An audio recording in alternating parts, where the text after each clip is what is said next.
Hello সোনামণিরা, তোমরা সবাই কেমন আছো? আশা করি তোমরা সকলে ভালো আছো। আজকেও তোমাদের জন্য নিয়ে আসলাম জিকে নানা রকমের ফল। আজকে চলো শুরু করা যাক। আমাদের জাতীয় ফল কি? আম। কোন ফল কাঁচাই সবজি কিন্তু পাকাই ফল? পেঁপে। একটি সরস ফলের নাম করো। আপেল। একটি নিরস ফলের নাম করো। সুপারি। এমন একটি ফলের নাম করো যার কাঁচা বেলায় এক নাম কিন্তু পাকলে আর এক নাম। কাঁচাই ডাব আর পাকলে নাম হয় নারকেল। কোন ফলের গায়ে চোখ থাকে? আনারস।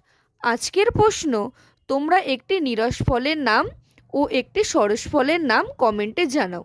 আমার চ্যানেলটি যদি ভালো লেগে থাকে তোমরা সাবস্ক্রাইব করে আমার পাশে থেকো।